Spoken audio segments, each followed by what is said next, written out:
যারা বিজয়ী হয়েছে এটা হয়তো একটা অকল্পনীয়, আমরা এটা চিন্তাই করতে পারি না যে ডাকসুর মতো জায়গায় এই ধরনের যারা স্বাধীনতা মানে না তারা বিজয়ী হবে। কিন্তু আমি সেটাও যদি বাদ দিই, অনেকে তো বলছে যে চিন্তা করতে পারে না, এটা অনেক স্বাভাবিক, কারণ এটা নতুন বাংলাদেশ। না না, না কিসের নতুন বাংলাদেশ? বাংলাদেশ হলে তো তাহলে হয়ই না।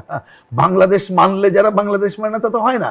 কিন্তু আগেই তো আমি বললাম যে ঠিক আছে, আমি বলছি সেটা বাদেও আমরা যদি সেক্ষেত্রে প্রকৃতপক্ষে ছাত্রছাত্রীরা ভোট দিয়ে থাকে সেটা নিয়ে আমি কোশ্চেন করছি না, আমি সেটা বলি নাই। আমি বলেছি যে অভিযোগগুলো হয়েছে, অভিযোগের ফয়সালা তো কর্তৃপক্ষকে করতে হবে।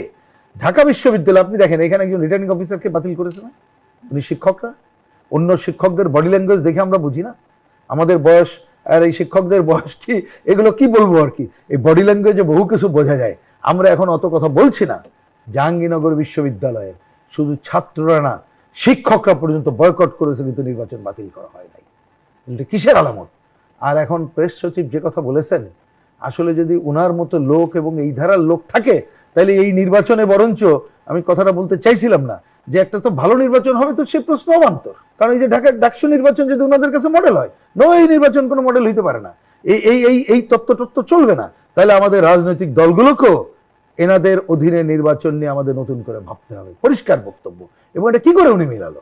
বরঞ্চ ওনাদের আজকে রিভিজিট করা উচিত ছিল যে এটা তো আমরা ভালো করতে পারলাম না, আচ্ছা কি কি কারণে ভালো হলো না, আমরা সেটা খুঁজে দেখব, যাতে করে জাতীয় সংসদ নির্বাচন শুধু না, এর আগে যে নির্বাচনগুলো হবে এই আপনার ইউনিভার্সিটিগুলোতে, সেই নির্বাচনের আগে এই সংকটের সমাধান করে নির্বাচন করব, নাহলে আপাতত করব না। জাতীয় সংসদ নির্বাচন ভালোভাবে করব, রাজনৈতিক দলগুলো ওনাদের আস্থায় নিয়ে যারা নির্বাচিত হবে তাদের হাতে তুলে দেবো এবং বলবে বাবারে আমরা পারলাম না, আপনারাই এবার কিভাবে চালাবেন সেটাই চালাবেন। এটাই তো গণতন্ত্রের কথা এবং এটাই যুক্তির কথা। কিন্তু সেই যুক্তির বাইরে যদি ওনারা ওই যুক্তি হাজির করেন, তাহলে তো আজকে যদি কেউ প্রশ্ন করে যে আপনাদের আসল উদ্দেশ্য কি, আপনাদের কি বিশেষ কোনো উদ্দেশ্য আছে? বিশেষ কোনো উদ্দেশ্য আপনারা ঢাকা বিশ্ববিদ্যালয়ের অন্য জায়গায় কি বিশেষ কোনো শক্তিকেই শো করতে চান?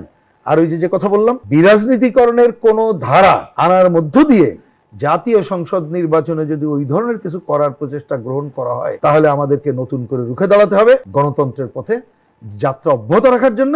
কারণ গণ অভ্যুত্থানের অন্যতম চেতনা ছিল গণতন্ত্রের আকাঙ্ক্ষা।